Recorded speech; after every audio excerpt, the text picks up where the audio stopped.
Joining me now is former White House Press Secretary Sean Spicer. Sean, thank you so much for joining us on the program here. I want to start off with some of the stuff around the Donald Trump trials here. We've had a date set in the Trump hush money case, and jury selection is to begin on March 25th for a 6-week trial.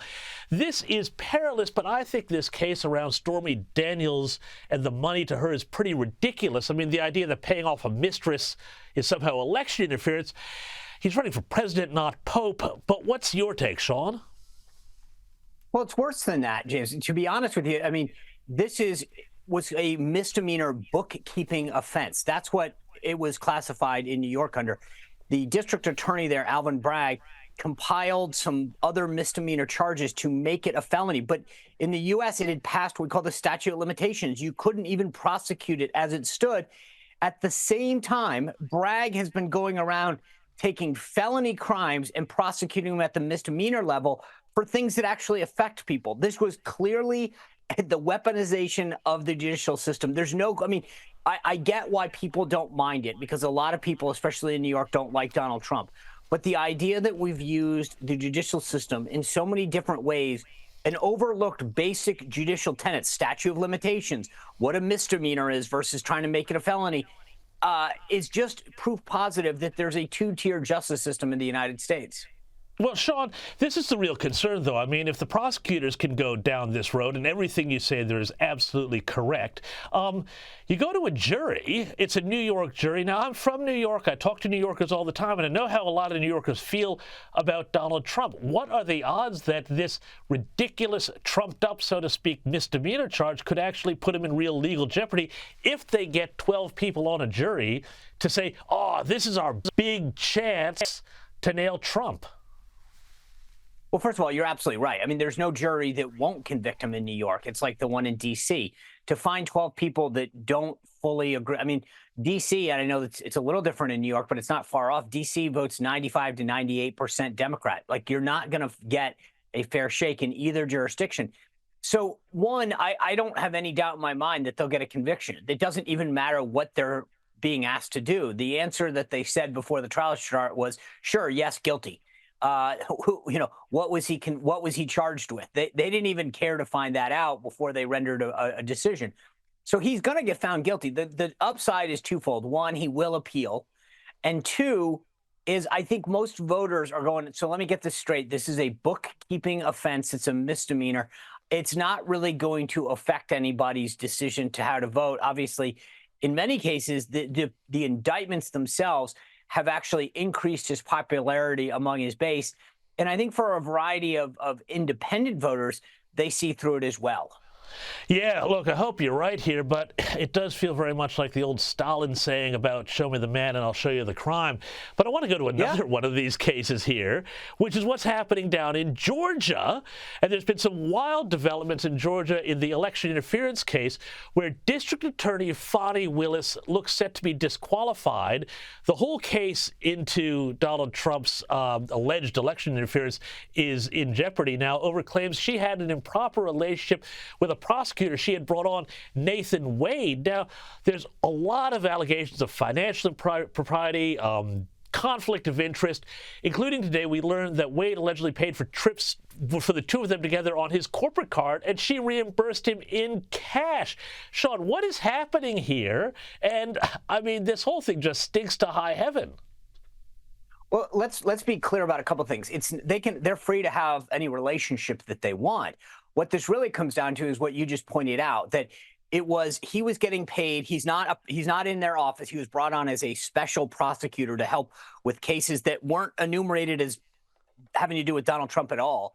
Then this guy bills for hundreds of thousands of dollars, and at the same time is taking her on expensive trips, cruises, etc. And he's saying, well, no, don't worry. That's not a payoff because she's reimbursing me in cash.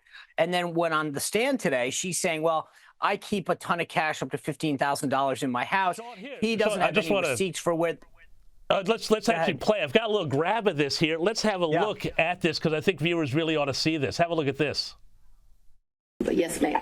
So let's talk about both of those. I know he initially paid for it. Did you pay him back? For the cruise and for Aruba. Yeah, I gave him his money before we ever went on that trip. You gave him cash before you ever went on the trip? Mm-hmm. Okay. And so when you got cash to pay him back on these trips, would you go to the ATM? No, lady. You would not go to the ATM? No. Okay. So saying no lady to the attorney questioning her, this seems I mean the whole thing just seems bizarre.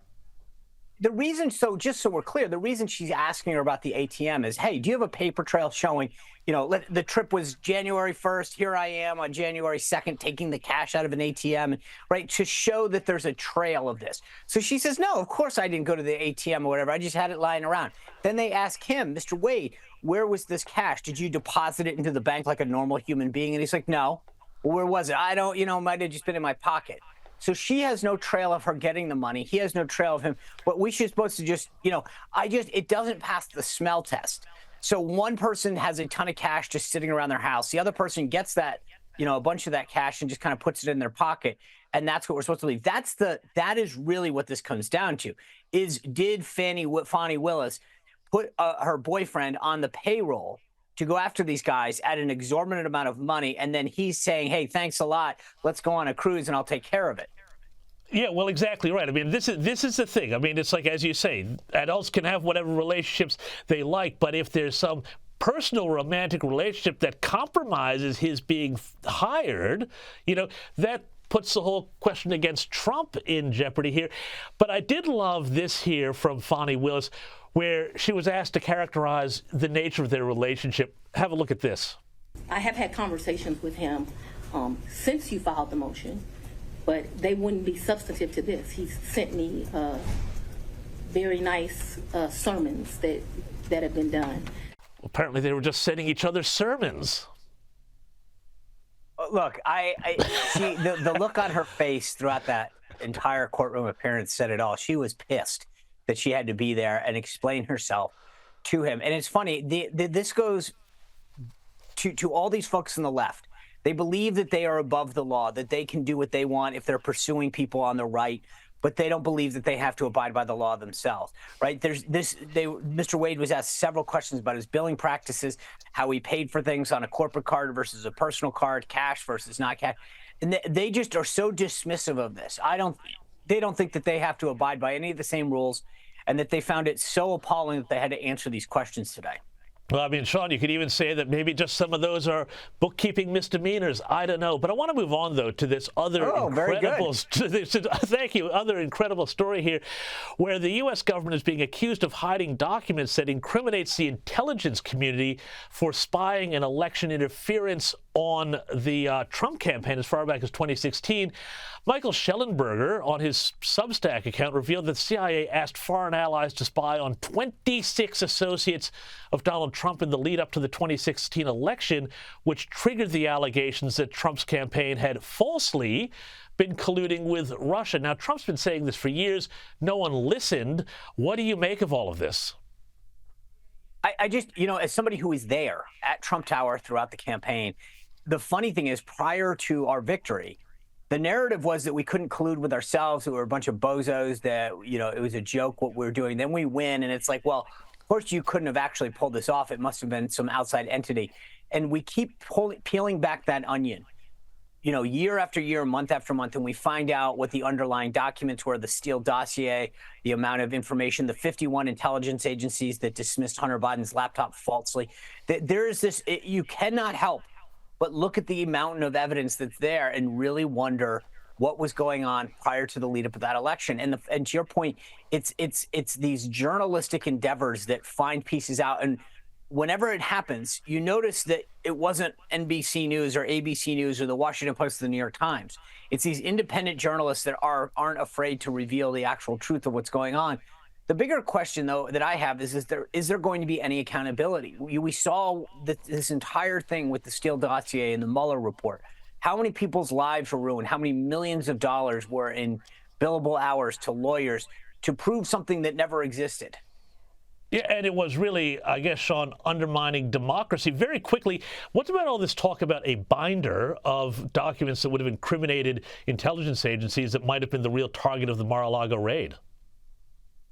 Well, look, here's what I've realized is that over the last, 6, 7 years that, what normally would have been out of the scope of even normal thought process is now something that every one of these things needs to be investigated, and we need to get answers. And it's amazing how many things that if you had told me in 2016 that there was going to be a dossier compiled that was peddled by the opponent's campaign and yet credibly viewed by the FBI and the other intelligence agencies, I would have said you're crazy. It was funny. Just one quick anecdote. I was actually, because I maintain a security clearance, I was in the room when Donald Trump was briefed by the intelligence agencies after our election. I think it was January 6, 2016. I was in that room. I was part of the briefing. I watched Director Comey go up to him afterwards and talk about what became known as Annex A, the Steele dossier. And yet I would have reporters call me and tell me what happened in that meeting. And I'd say, no, that's not true. I was there. And they were like, well, we have sources. And I'd say there were 6 people in that room, 7 people, 8 people in the room. That's just not true. They've been sold a bill of goods. The American press has been weaponized against Trump and all of these folks from the right. And they just continue to make up false narratives. They suppress things, as we saw in the last election. They're colluding with big tech. It continues to give us pause and undermine confidence in all these institutions, especially our own government. Sean Spicer, we're going to have to leave it there. Thank you so much for your time, your insights, and your analysis, Sean Spicer.